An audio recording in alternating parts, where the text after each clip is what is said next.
Excellent, and welcome to the TED Summit online conference. We're doing a session with the founding team from Alert Spa. So what I'll do is I'll just hand over to the Alert Spa team and ask them to introduce what they're getting up to. Well, Sure. Thanks for having us. Really excited to speak to you today about the emerging problem of info stealers. Yeah, We have a really unique solution for that, and we'll talk about that later. yeah, But I really just want to introduce the problem and explain it and kind of what risks we're all at from it. yeah. Sounds great. Yeah. So just before I get started, I want to say I'm joined by my co-founders, Dima and Mike. If you want to say hello, and they'll be talking more later. I'm the native English speaker, so I'm the voice of the co-founding team right now. But just to start off with, what is an info stealer? What is this magical thing we're talking about? It's kind of like a Trojan, right? Which is this typical virus that's been around for 20 plus years. Maybe historically it was a bit more fun than financially motivated. So your screen might have flipped around. You might have had some neon cats running across it. You may have seen a little message, but it wasn't stealing your data necessarily. It may have wiped your data back in the day. Yeah, That was very common. But there was no ransom note. There was no money being transferred in most cases.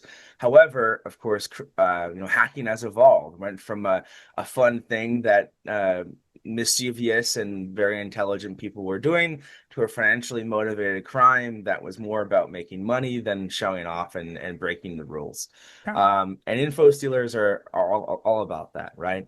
So when they infect your computer, they're very silent. They don't do anything crazy to let you know that they're in there. And then what they do is they take the most important things to you in your life. We're all very attached to our accounts, to our online, life, and yep, everything's on our computer now. We save our passwords to Facebook to our computer. We also save our passwords to our bank accounts to our computer.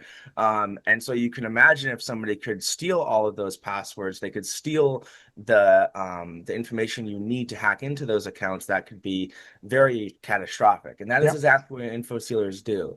So they steal not just the passwords, but everything about you. So every little detail about your device, every little detail about how you're logged into accounts, which is called a session key. yep. And that's also stored in your browser.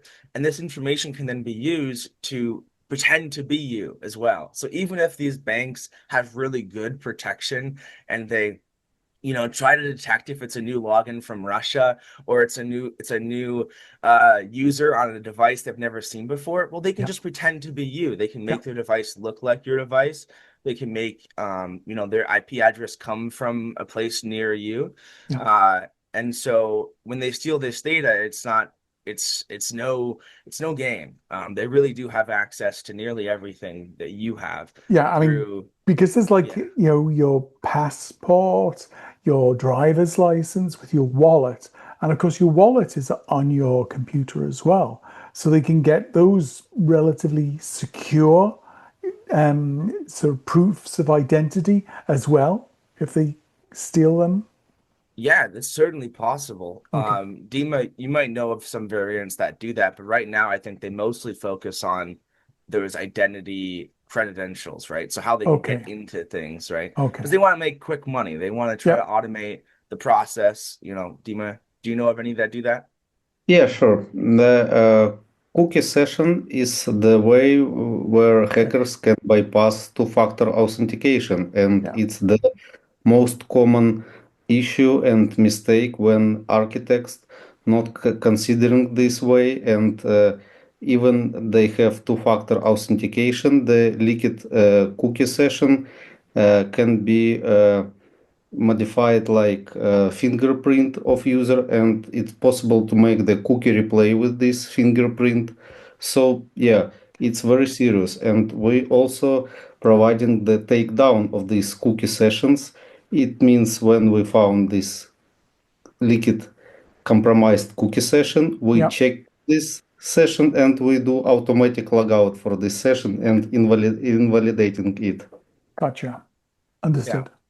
But mostly they focus on interestingly, the types of credentials they like to steal often relate to gaming.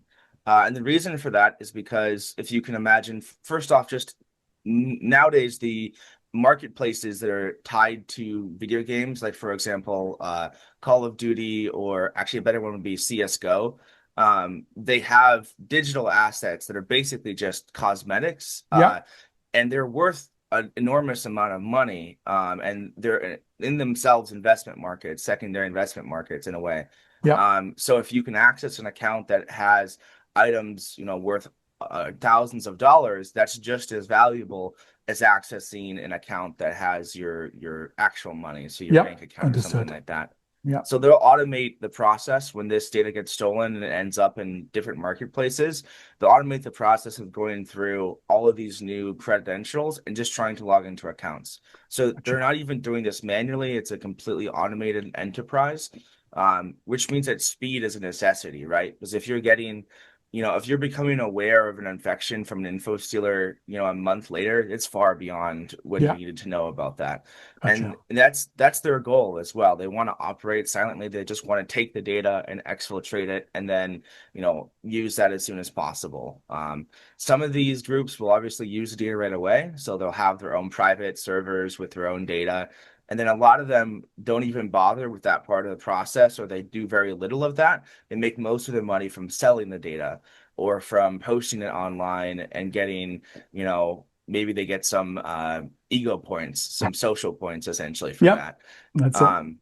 And we end up getting the data around that part of the process, right? When it becomes available online to other hackers, we have it as well. So Gotcha. anybody who's out there trying to exploit this data, we're trying to be one step ahead of them every single time. And that allows us to alert.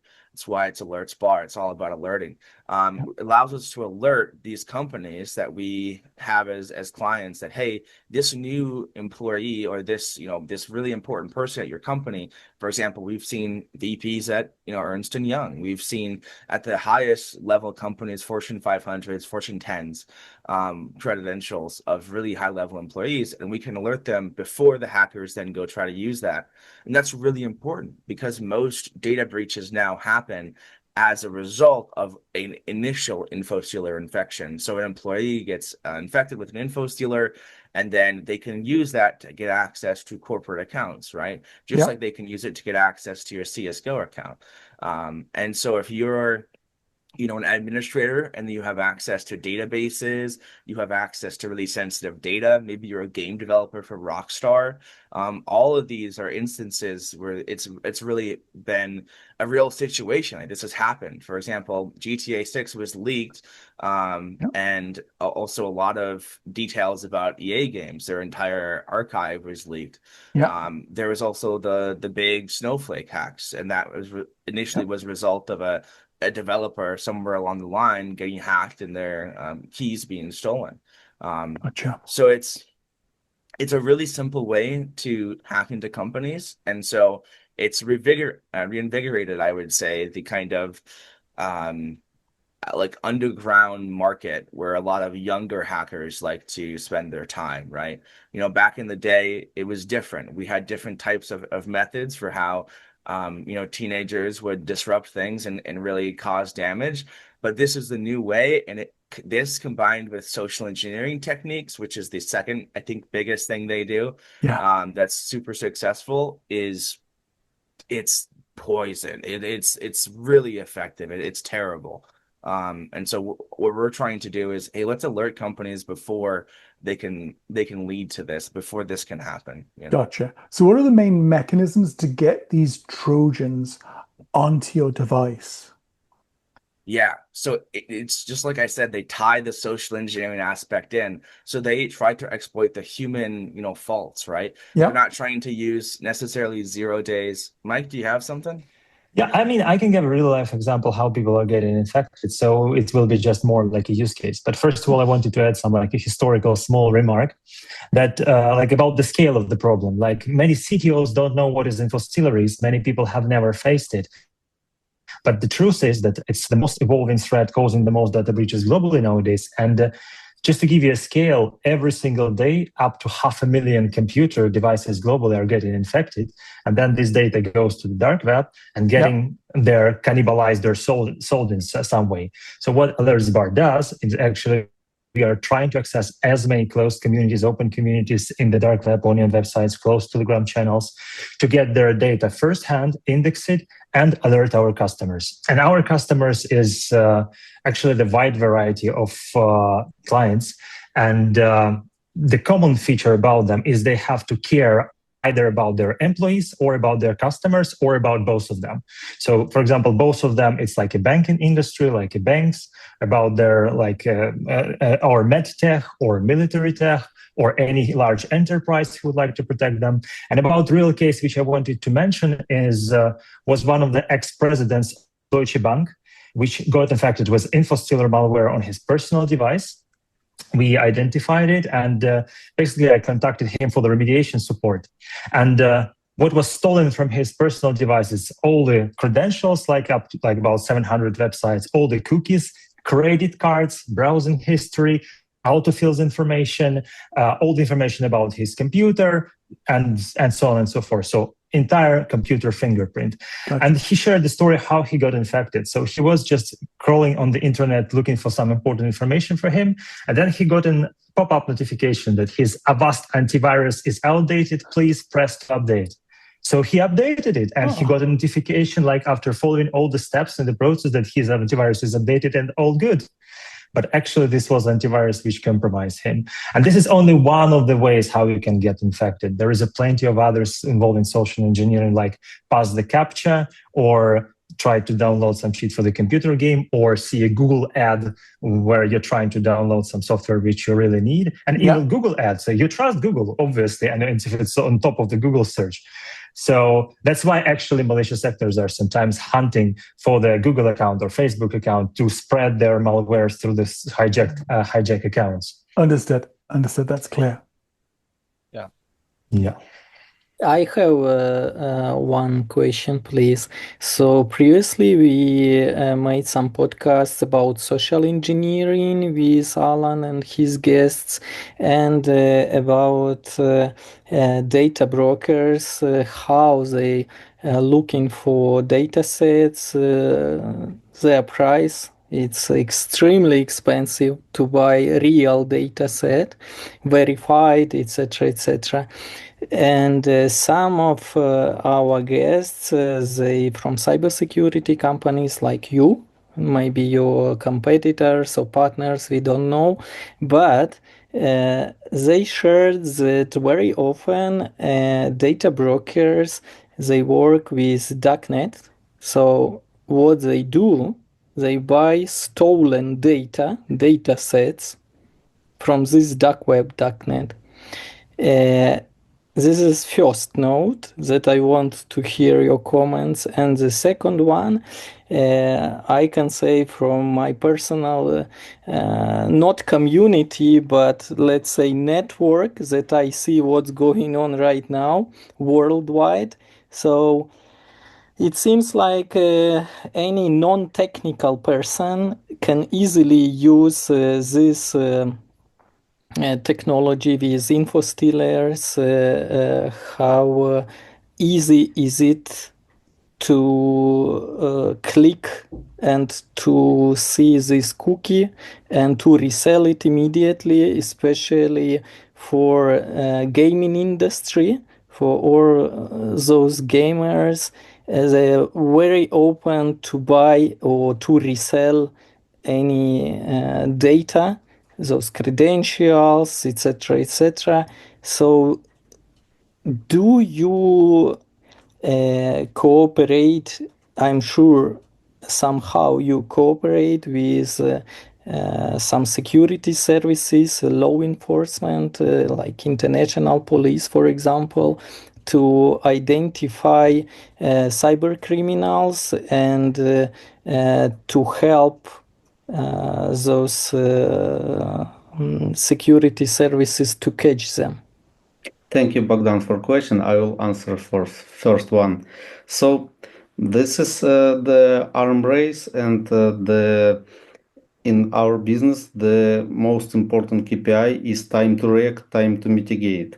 So for darknet monitoring, for infostealers intelligence, the most important thing to get data in most fast and quick way, and provide these signals and incident reports to businesses. So the sources which we see in dark web become, let's say, they are private, but after some time, maybe 1 week or 2 week, it became public and everyone can see this data. So that companies which can obtain this data, let's say, faster and provide these signals to businesses, makes this better KPI.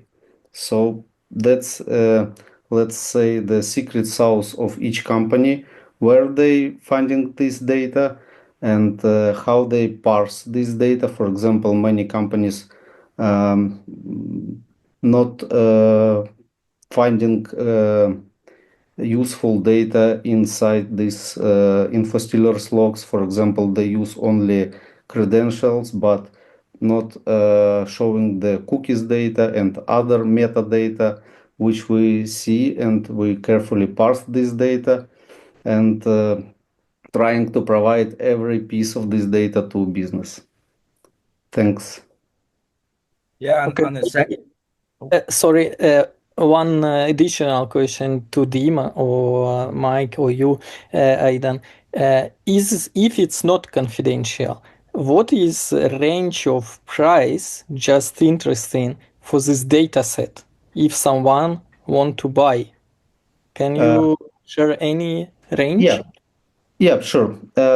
As we see, darknet today is a huge marketplace, and just imagine the infostealers. It's a viruses with a roadmap, which has strict roadmap, which new functions they're going to implement, and the next step is malware as a service. So everyone can order his own infostealer, and it can be customized by their needs and distributed. So, as we've seen, there are a lot of subscription plans for this malware as a service, and the same for these private Telegram channels, for some darknet forums, for Tor websites, and so on. What we've seen, the price varies from maybe few hundreds to few $1,000s. So it's, as I said, it's the subscription, and the entire model is malware as a service. Yeah. Okay, I see.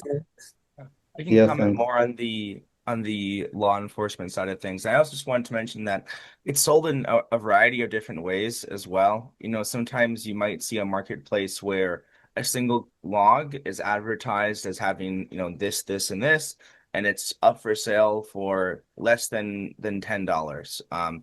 In fact, the info stealer that was responsible for this massive snowflake hack, where, you know, all these giant companies like AT&T were hacked, that was only sold for around $10. So the data comes in different forms. It's a very complex ecosystem, and it's our job as experts to make sure that we're as close to the beginning of the line as possible, so our alerts come out as fast as possible to protect our users. As far as the law enforcement side, there is definitely a lot of interest there. As far as how we can use this data to go after the same threat actors who are often releasing this malware. Interestingly enough, a lot of them infect themselves, and so their own computer will be within the data of all the other victims. And so you can often use this data for that cyber threat intelligence research. Also, there are victims of other crimes that can be helped with this, right? So not just the info stealers themselves, but let's say, you know, the terrible problem of CSAM, which, if you're not familiar, is just the modern word for and more correct word for child pornography. A lot of this content is distributed online, and the people who are in these circles have also been affected by info stealers. And so if you're a law enforcement body like the German Bavarian state police or state prosecutors, you could come to us and get help with that. And we've had success with that. So for example, there's this massive place called Khytko. It doesn't exist anymore. Interpol and a lot of law enforcement did an amazing job taking that down. But they also were able to get help from us as far as let's get more information on who's responsible for this and who's uploading these videos and who's registering to this site and who has a password saved to the site. And so we had wonderful success with that. We know where it's at now. It's certainly in their hands now, and they can do with that what's necessary to go after these very vile and just the worst of the worst. Cool. And I think that's a wonderful use case. We think that there's some real good that we can do with this data beyond just cybersecurity and protecting innocent people.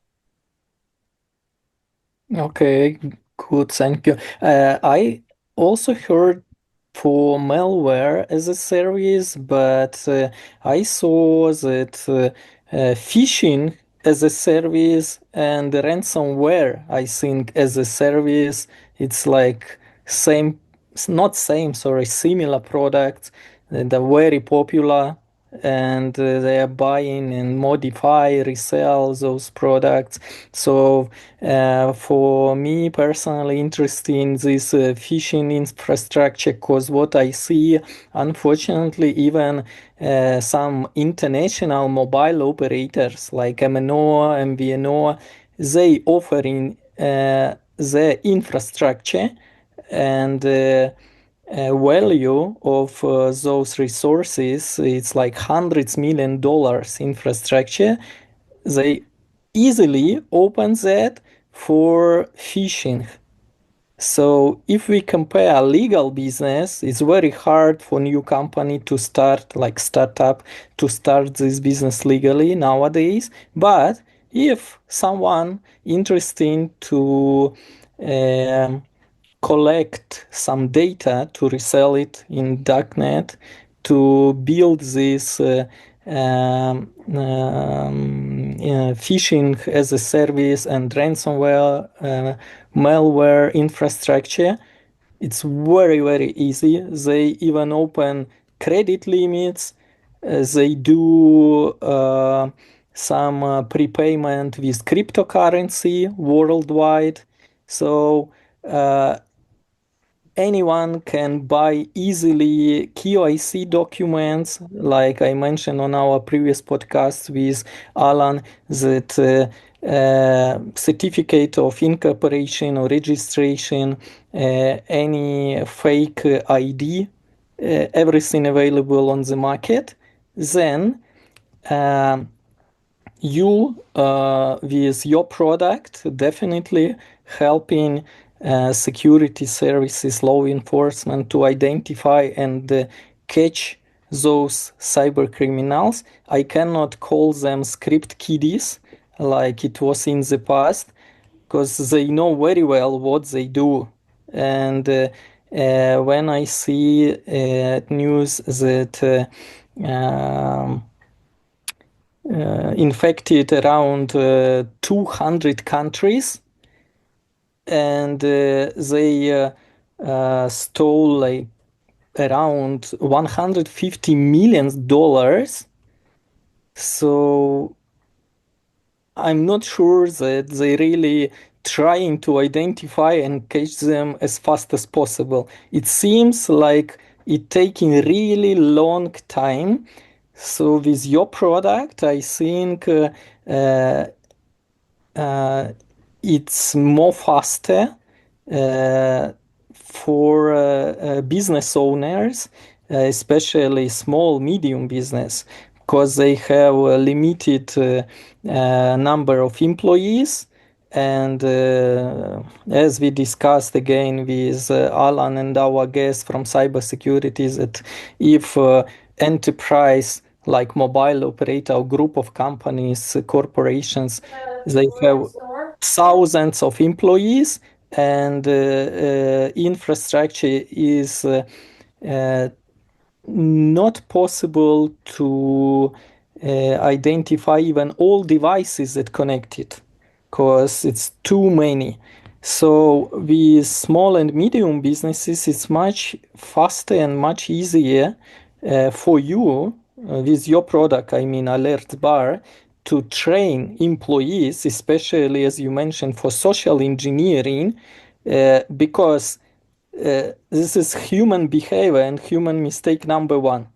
They have no idea when they open email with attachment, and then what happened, or they receive SMS or message in any messenger like Telegram, Viber, even the same Signal, WhatsApp, etc., with a link, or one of the latest examples that I shared with Alan, I think with Dima also, that scammers, they are looking on LinkedIn, on business network.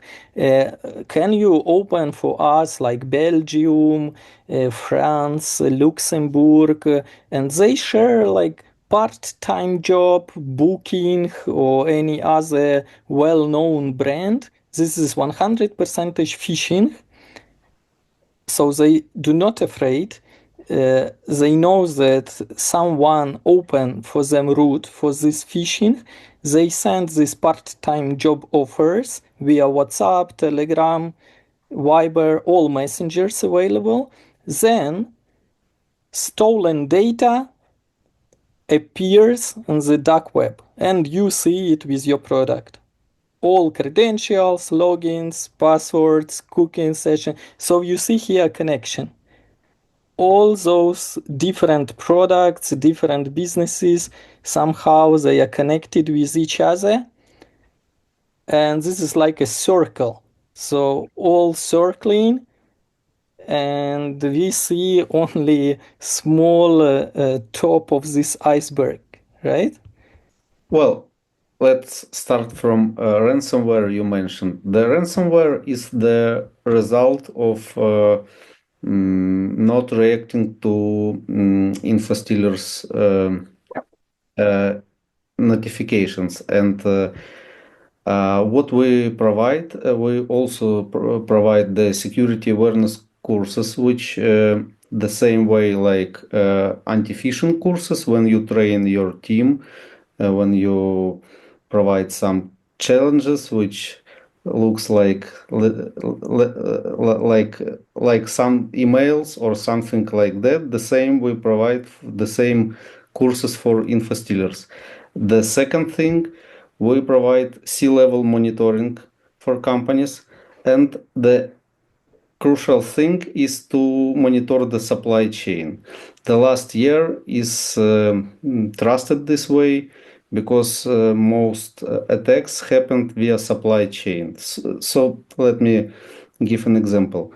Any infrastructure which is not inside the corporate ecosystem, it could be like Slack, Jira, any other services on third-party domains which are not covered by your VPN, by your SSO, and other solutions. As an example, the issue with cookie bought on the darknet for Electronic Arts Slack account of their employee, which resulted the leakage of source code of the game which was prepared for release. So that's the complex of things we provide, and suggest for companies to follow these rules. And also what we do, once we found the data, we provide the investigation for let's say this compromised device for employee, and we found the root cause of this infection. So we're helping to do the deep investigation in this data and find how this precise employee got infected, and then we provide our proposals how company can improve their security policy to eliminate these incidents in future. So that's the entire strategy. It's our systematical approach. Yeah, that's it. Uh, Maybe, yeah. Why business owners they do not want to use your product, your services? What do they usually say? Like, oh, it's expensive, we don't need this product. And the second question, when something happened with their credentials, with employees, and you want to show them like confirmation, what do they say after that? Well, in general, we say even we don't have any data for precise company, we anyway suggest to buy our subscription for darknet monitoring, because once we will find this data, better company will get this information from us, not from the media and headlines. Yeah. So, but often companies thinks it will not happen with us, and we have very good security. We bought some very expensive vendor, maybe like CrowdStrike, which covers all our surface and so on. But anyway, we see that infostealers are infecting employees of these companies. Even it's not a corporate, it can be a home computer, which also related to sensitive data. So the main issue, the businesses not aware of this problem, of this issue about infostealers. And our goal is to talk about this and show the methods how to react for these threats. That's it. Yeah, maybe guys can add something. No, I mean, that's clear. Aidan, Mike, anything else you'd like to add? I did have something on the phishing side. I don't know if we have time for it, but Go for it. No, yeah, just add it in. That'd be great. I would say the tie between phishing and info stealers is actually quite strong. A lot of info stealers are delivered in methods that are typically seen as phishing methods, Okay.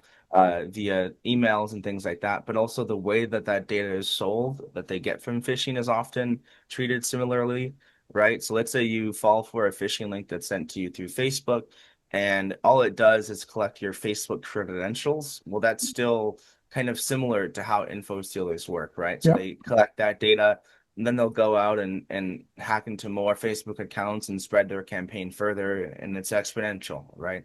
Yeah. In a lot of ways, info stealers, they have the same business model, right? To spread this virus, this poison, and then collect data from it and then sell that data.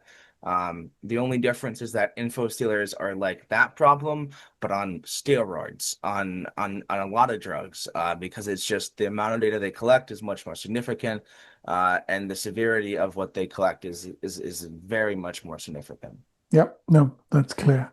And I appreciate just how similar they are, those models. And Dima or Mike, anything else you'd like to add? Yeah, I want to add that for business, it's not very expensive to buy this solution. It could start from let's say $800 per month, but even this amount is not equal to salary for any cybersecurity employee, and yeah. That's my point. So even if company not able to have own SOC, we provide the solution like managed SOC and covering all this stuff from our side. That's clear. Excellent. And Bohdan, again, thank you so much for this introduction. This is very interesting, the data that's been shared.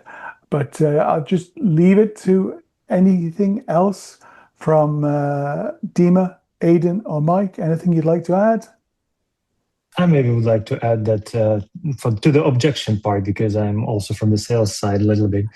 People often say that, well, we have antivirus, we have two-factor authentication, and so on and so forth.